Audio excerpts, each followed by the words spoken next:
एका लग्नाची गोष्ट. नवरी नवरदेवाची जिल्हाधिकारी कार्यालयात भटकंती. कर्मचारी संपामुळे कोणी लग्न लावून देईना. लग्नाळू दाम्पत्य नवजीवनाचे स्वप्न रंगवते. लग्न झाल्यावर नवीन जीवनात काय करायचं आहे याचं प्लॅनिंग आधीच ठरवलं जातं.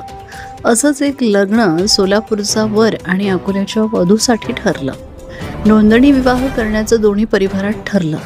अकोल्यातील नोंदणी कार्यालयात 21 एप्रिलच्या मुहूर्ताचा ऑनलाईन अर्जही करण्यात आला. मात्र हे लग्न ठरलेल्या वेळेत होऊ शकलं नाही आणि याला कारण ठरलं ते कर्मचाऱ्याचा संप. लग्नासाठी जमलेली पाहुणे मंडळी संबंधित कार्यालयाच्या अधीक्षकांकडे गेली, पण आज हे लग्न होऊ शकलं नाही एवढंच उत्तर वऱ्हाडींना मिळालं. त्यामुळे वऱ्हाडी मंडळी घेऊन आलेला नवरदेव आणि पाहुण्यांसोबत आलेली नवरी अकोला जिल्हाधिकारी कार्यालयात नोंदणी विवाहासाठी अधिकाऱ्यांना भेटत फिरत होते. जिल्हाधिकारी यांचीही भेट घेतली. मात्र तरी लग्नाळू दाम्पत्याला नोंदणी विवाहासाठी जिल्हाधिकारी कार्यालयात चक्रा माराव्या लागल्या आणि याला कारणीभूत ठरला तो कर्मचाऱ्यांचा संप.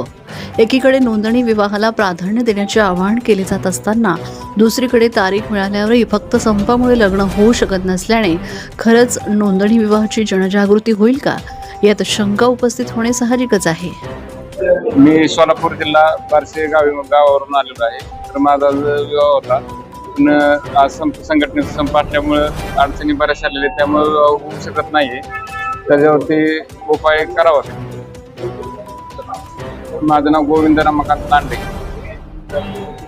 हो, सकाळचा मुहूर्त होता, परंतु अडचणीमुळे तो होऊ शकत नाही. हो, तुम्ही नेमकं कशासाठी आलेला कलेक्टर ऑफिसला, काय अडचणी विभागीय विवाह कार्यालयामध्ये आज सोलापूर जे पाहुणे आले होते त्या विवाहासाठी अकोल्याच्या घाटोळची मुलगी आहे आणि सोलापूरचे भावसाहेब कंपनीमध्ये आहेत, त्यांचे ते मुलं आहेत. या दोघांनी आज इथे विवाहाचं ठरवलं होतं. आज आम्हाला तारीख दिली. या तारखेनुसार इथे आम्ही उपस्थित झालो, परंतु आज त्यांचा स्ट्राईक असल्यामुळे हा विवाह तुमचा होऊ शकत नाही अशा प्रकारची अधीक्षकांनी आम्हाला, उपसंचालकांनी, उपसहायकांनी आम्हाला माहिती दिली. त्यानुसार आम्ही कलेक्टर मॅडमकडे आलो. कलेक्टर मॅडमकडे जेव्हा आम्ही आलो तेव्हा कलेक्टर मॅडमने आम्हाला सांगितले की तुम्ही कटारे साहेब खाली आहेत, उपजिल्हाधिकारी, त्यांच्याकडे तुम्ही जा, त्यांच्याशी बोला. ते म्हटले की मला काय करायचं, मला काय माहिती नाही, कारण मी त्याच्यात तेच बोलू शकत नाही.